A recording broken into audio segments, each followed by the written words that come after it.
नमस्कार मित्रांनो, स्वागत तुमचं माझ्या यूट्यूब चॅनलवरती. आज आपण इयत्ता दुसरी धडा 8वा विषय मराठी पवनचक्की या धड्याविषयी जाणून घेणार आहोत. तर चला सुरू करूया. ही आहे पवनचक्की आणि हे आहेत आपले विद्यार्थी मित्र. चला यांचं काय संभाषण होते पाहूया. मुलांनो, तुम्ही माझ्याकडे का बरं पाहत आहात? अरे हो, मी खूप उंचावर आहे ना. तर पवनचक्की मुलांना म्हणते, "अरे मुलांनो, तुम्ही माझ्याकडे असे का बरे पाहत आहात?" मग पवनचक्कीला आठवलं, "अरे हो, मी तर खूप उंचावर आहे ना, म्हणून मान वर करून पाहता मला." मग पवनचक्की म्हणाली, "म्हणून का तुम्ही मान वर करून मला पाहताय?"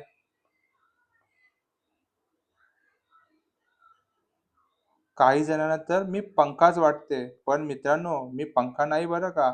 मी तर आहे पवनचक्की. मुले म्हणाली, "पवनचक्की म्हणजे काय?" मग पवनचक्की मान वर करून मुलं पाहत होती. तेव्हा पवनचक्की म्हणाली, "काही जणांना तर मी पंखाच वाटते. पण मित्रांनो, मी पंखा नाही आहे हां. मी तर आहे पवनचक्की. मला काय म्हणतात? पवनचक्की." मग मुलं म्हणाली, "अरे, पवनचक्की म्हणजे काय?" पवनचक्की म्हणजे वाऱ्यापासून वीज तयार करणारे यंत्र. पवनचक्की म्हणजे काय असतं? वाऱ्यापासून वीज तयार करणारे यंत्र. आता पुढे पाहूया. वाऱ्यामुळे माझी पाती गर-गर फिरतात. वाऱ्यामुळे काय होतं? माझी पाती गर-गर फिरतात. त्यापासून मी वीज तयार करते आणि ते वाऱ्यापासून माझ्या पात्या फिरतात. त्यामुळे माझ्यापासून वीज तयार होते. मात्र यासाठी तुला यासाठी मला कायम उंचावर राहावं लागतं आणि हे काम करण्यासाठी मला कायम उंचावर राहावं लागतं. का? तर तिथून वारा जास्त येतो ना. आता पुढे, मी दमत नाही आणि थकतही नाही. मी आहे ना, दमतही नाही. ती मुलांना म्हणाली, "मला दम लागत नाही आणि मी थकत नाही. मी माझं काम करत बसते." मग पुढे, माझ्या विजेमुळे दिवे लागतात. माझ्या विजेमुळे काय होतं? दिवे लागतात. आपल्या घरामध्ये जी लाईट असते, लाईटला आपण दिवा म्हणतो. दिवे लागतात. उद्योगधंदे, कारखाने, शेती यांना लागणारी वीज ही मीच पुरवते. आता तुमच्याकडे जे उद्योगधंदे आहेत, कारखाने आहेत, शेती आहेत, त्यांना लागणारी वीजही मी पुरवते. म्हणजे जी आपल्या घरामध्ये लाईट येते, ती आपल्याकडे कशापासून येते? पवनचक्कीपासून येते. मी सर्वांच्या उपयोगी पडते. मी आहे ना, सर्वांच्या उपयोगी पडते. याचाच मला खूप आनंद होतो आणि याचा मला खूप आनंद होतो. माझ्यामुळे प्रदूषण होत नाही आणि माझ्यामुळे प्रदूषणही होत नाही. मग पवनचक्की म्हणाले, "मित्रांनो, माझ्याशी मैत्री कराल? माझ्याशी मैत्री कराल? तुमच्याशी मैत्री करायला मला खूप खूप आवडेल." पवनचक्की म्हणाली, "तुम्ही माझ्याशी मैत्री कराल? तुमच्याशी मैत्री करायला मला खूप आवडेल." मग मुले काय म्हणाले पाहूया. मग मुले म्हणाली, "हो, आम्हालाही आवडेल. आम्हालाही आवडेल तुझ्याशी मैत्री करायला." तर अशा प्रकारे आपला धडा झालेला आहे. पवनचक्की नवीन शब्द आलेला आहे. वाऱ्यापासून वीज निर्मिती करणारे यंत्र. जे यंत्रापासून आपण जो यंत्र वाऱ्यापासून वीज निर्मिती म्हणजे लाईट तयार करतं, त्याला आपण पवनचक्की म्हणतो.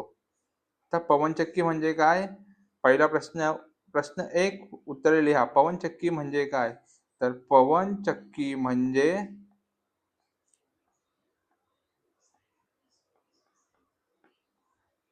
वाऱ्यापासून वीज तयार करणारं यंत्र. पवनचक्की म्हणजे वाऱ्यापासून वीज तयार करणारं यंत्र. पहिल्या प्रश्नाचं उत्तर झालेलं आहे. आता दुसरा प्रश्न पाहूया. पवनचक्की कशामुळे फिरते?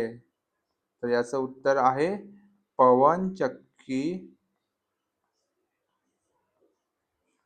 वाऱ्यामुळे फिरते.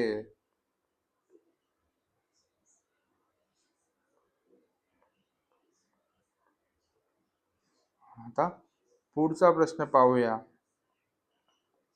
पवनचक्कीपासून काय तयार होते? पवनचक्की पासून वीज तयार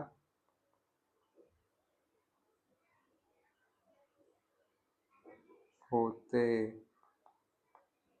आता पुढचं पाहूया.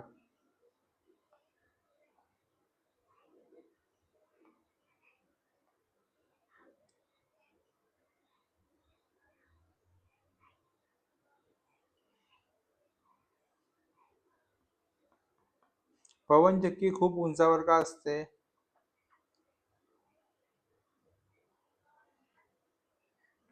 वाऱ्यामुळे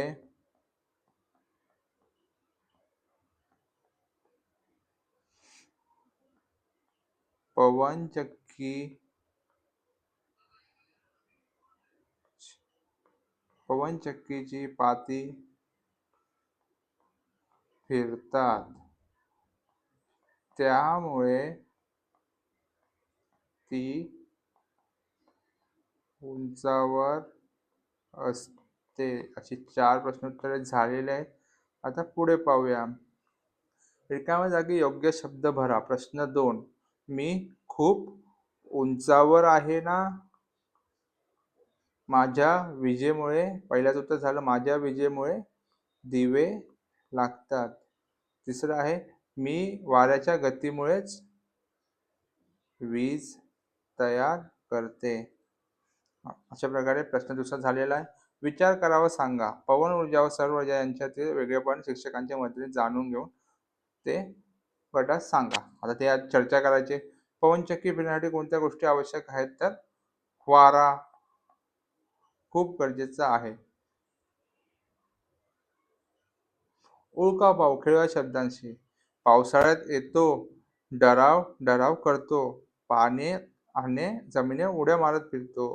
उल्का-पाव मी कोण? तर मी आहे बेडूक. धूळ कधी ती नाही सोडत, पेट्रोल डिझेल नाही मागत, हवेत तिथे ती घेऊन जाते, व्यायामाला जोड देते. असं कोण बरं? तर सायकल आहे का तुमच्याकडे? सायकलला पेट्रोल लागत नाही, डिझेल लागत नाही, धूळ सोडत नाही आणि आपल्या हवा तिकडे घेऊन जाते आणि आपल्याला व्यायाम करायला मदत करते. ती आहे सायकल. ह्याच्यामध्ये लिथोया झालेला आहे. अशा प्रकारे आपला धडा संपलेला आहे, पवनचक्की. तर तुम्हाला नक्की हा धडा समजला असेल, पवनचक्की पण समजली असेल. तर आपल्या चॅनलला सबस्क्राईब करा, व्हिडिओला लाईक करा, शेअर करा, कमेंट करा. चॅनल सबस्क्राईब करायला विसरू नका आणि थँक यू फॉर वॉचिंग. इथपर्यंत व्हिडिओ बघल्याबद्दल खूप खूप धन्यवाद.